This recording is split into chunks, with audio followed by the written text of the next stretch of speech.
Hello, and welcome to UDP Teaching Universe. My name is Isaac, and this is MethodScope. As you know, the MethodScope is the place where we look at the hard questions of ELT methodology and try to bring them into focus so that we can find answers that you can take back to your classroom. So today, we're going to look at the question of inductive versus deductive language teaching methodologies. So, deductive or inductive. You probably have heard these words before. They specifically refer to the way we teach aspects of language like vocabulary and grammar. But which is better? We will look at this question today. Teachers often use one or the other, even without realizing it. So today we're going to look at which is better. Let's start with a very classic example, the verb to be. So the deductive approach is all about teaching directly. It literally gives students a cooking recipe. Something like this plus is plus a plus noun. So the idea is that once students have this rule down, they can work from this to specific examples. Marker. This is a marker. Hat. This is a hat. Orange. This is a orange. An orange. This is a difficult. So more modern ELT methodologies, especially the ones that are used to teach children, often give a bad reputation to the deductive approach. They say that it's unnatural, that it's too complicated, that it's often even unnecessary. You don't actually need to give people a rule to learn how to speak. Now, if you think about it, native speakers don't actually learn the rules of the language that way, and they use them perfectly. Furthermore, if we try to teach everything with a rule, we often lose sight of the exceptions, and in English there are a lot of exceptions. Finally, some teachers say that teaching the rules and spending too much time doing so will actually take time away from other more important things that we can do in the classroom, such as practicing skills. However, the deductive approach still has some supporters, especially among people who teach adults and also among people who teach academic English and other specialized forms of the language.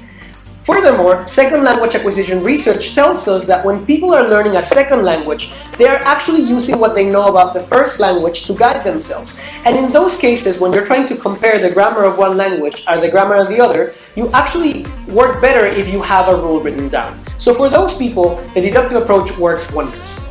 I can tell you from my own classroom experience that guiding students to notice the form and the meaning of specific language structures can be very productive in the language classroom, especially for older learners or when the topic is a little bit more advanced.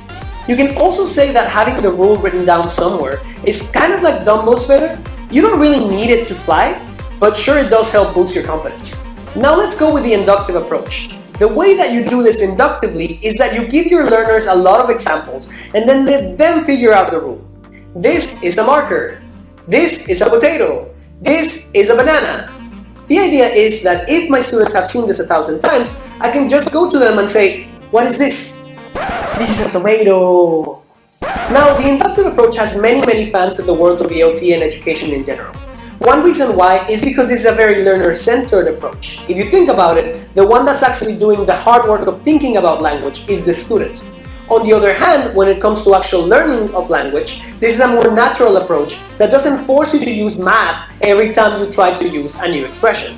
However, the inductive approach is not without its critics. Some people say that it doesn't have enough empirical evidence behind it. Other people point out that this is not exactly the easiest way to teach, especially when we talk about more complicated topics. If you think about it, how could you teach something like reported speech or the third conditional if you didn't actually have a rule to go by? Now, if I had called ahead of time, I would have gotten a better hotel room.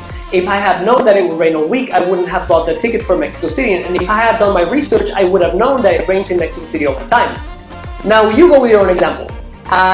Please repeat. Now, some people would say there are probably some inductive ways to teach this, but it might not be the easiest way to go about it. So, let's try to put this in focus. Is it as simple as inductive good, deductive bad? Now, I think we can definitely say that it's not so simple. While we may love inductive language teaching, teaching deductively can also have a lot of advantages, especially when we talk about more complicated topics, when we talk about older learners, or sometimes when the main focus of the lesson might not be necessarily on accuracy of language. You might benefit from actually just teaching it directly. Now, you might wonder, so when do I teach inductively then? The answer is still most of the time. especially when we are teaching younger learners, when our focus is on fluency and skill development, and when we want to maximize student involvement in their own activities. This has been the first episode of MethodScope. If you enjoyed it, please give us a like and follow UDP Teaching Universe. We will be bringing you fresh content each week.